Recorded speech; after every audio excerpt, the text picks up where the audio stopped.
The BBC News this Christmas Day with Christian Fraser.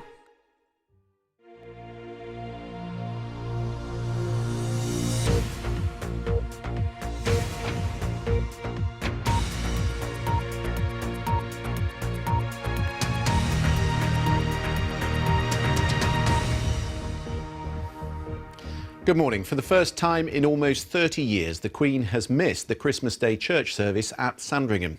Buckingham Palace say she's still recovering from a heavy cold. Later today, in a pre-recorded Christmas broadcast, she'll speak of drawing strength from meeting ordinary people who do extraordinary things. Our royal correspondent Nicholas Witchell reports. Morning service at Sandringham, part of the royal family's Christmas Day routine, but with one significant absentee this year, the Queen. While other members of her family, including the Duke of Edinburgh, gathered at the church, the Queen remained at Sandringham House, continuing to recover from what Buckingham Palace has described as a heavy cold. In a short statement, the palace said that she would take part in the family's Christmas celebrations. Her absence from the church service, the first time in many years she hasn't attended, is understood to be a precautionary measure. There is no sense of undue concern. Also absent from Sandringham are the Duke and Duchess of Cambridge and their children, George and Charlotte. They attended church in the Berkshire village of Bucklebury, where they're spending Christmas Day with the Duchess's family, the Middletons. In her Christmas Day broadcast, recorded at Buckingham Palace several weeks ago, the Queen talks about inspiration. She reflects on the achievements of Olympic and Paralympic athletes from Britain and the Commonwealth, many of whom she met at a palace reception in October. And in this year, when the Queen has marked her 90th birthday, she'll refer to the inspirational work of the many charities with which she's been associated during her reign.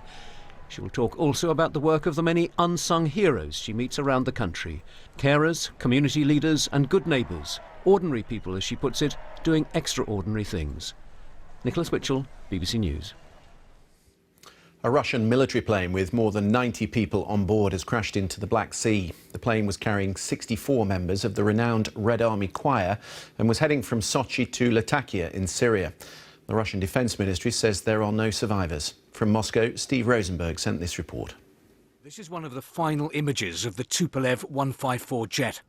It was taken by a journalist before he boarded the plane. The flight would end in tragedy. The aircraft crashed into the Black Sea. The Russians scrambled helicopters and ships, but the search became a recovery operation. There were no survivors. The plane had taken off from a military airfield near Moscow. It flew south, stopping in Sochi to refuel. The final destination was Syria and Russia's airbase near Latakia. But minutes after leaving Sochi, it crashed. At the Russian Defence Ministry, a spokesman said that more than 90 people were on board the plane. He said the recovery operation was continuing. On board were more than 60 members of the Russian Army's famous song and dance ensemble, once known as the Red Army Choir. They'd been due to give a concert at the Russian airbase in Syria. Most civilian airlines have stopped using the Tupolev 154, once the workhorse of the Russian aviation industry. In 2010, a Tupolev 154 carrying the Polish president crashed in Russia while trying to land. The following year, a similar plane caught fire in Siberia before takeoff. Now the investigation begins into another disaster, to find out why this Russian plane fell from the sky into the sea. Steve Rosenberg, BBC News, Moscow. Church leaders are using their Christmas sermons to reflect on the emotional impact of global events in 2016. The Archbishop of Canterbury, Justin Welby, told his congregation that the end of the year leaves people in a less predictable world. Our religious affairs correspondent Martin Bashir reports. Entering Canterbury Cathedral in time-honoured fashion, Archbishop Justin Welby focused his Christmas Day sermon on the uncertainty and division that has marked both domestic and international politics over the last year. Happy Christmas. He described 2016 as a year of unpredictability and uncertainty, where fear and division were in danger of overwhelming us. And he went on to suggest that our anxiety is a clear sign that placing our trust in material prosperity has failed. Cari fratelli e sorelle, buon Natale. In Rome, where additional security was in place following the Berlin attack, Pope Francis also criticised materialism and appealed to Christians to stand out as people of compassion and self-sacrifice. Martin Bashir, BBC News. That's it for now. The next news on BBC One will be at 10 to 3. A very Merry Christmas.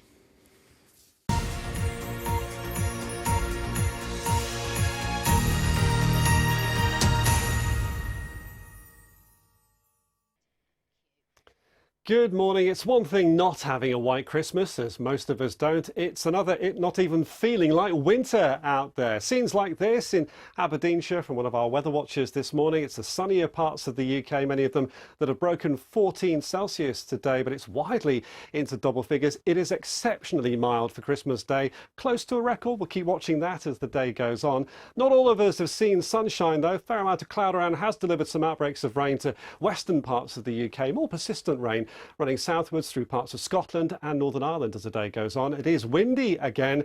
Some strong gusts in northern Scotland, maybe in excess of 60 miles per hour in some spots. Gusty with this weather front working southwards through Scotland and Northern Ireland. 50 mile per hour gusts to the east of the Pennines.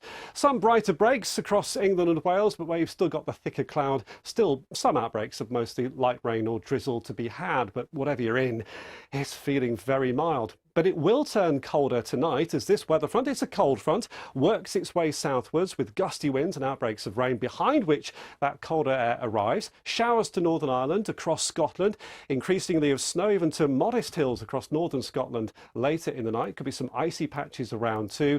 And still windy as we start Boxing Day. Windier in northern Scotland, close to Storm Connor, with a Met Office amber warning in force of far north of mainland Scotland and Northern Isles. The potential for 80 mile per hour gusts and very big waves around some of the coasts of the Northern and Western Isles for that matter. And further wintry showers, so some difficult travelling conditions, especially across northern Scotland, and the wintriness in those showers easing later in the day. Elsewhere though, the wind's not as strong, mainly dry, some decent sunshine around, but we're all feeling colder. It gets a bit quieter from Tuesday. But now the latest on those Met Office weather warnings are available online. Our next update is just before 3 from all the weather team. Merry Christmas. Shopping for prezzies and cooking the Christmas lunch, not the top priority for cavemen, although survival might be. An epic adventure for the Croods, next. When a man writes something, it's what he's written that's judged. When a woman writes something, it's her that's judged. Bramwell, he's been drinking. You owe money. You best put up then, huh? Take him. Of course, we're not going to use our real names. But must there be men's names? We must walk invisible. I think you should tell Papa about Jane Eyre. I am very proud of you. Miss Bronte. To Walk Invisible, Thursday the 29th of December at 9 on BBC One.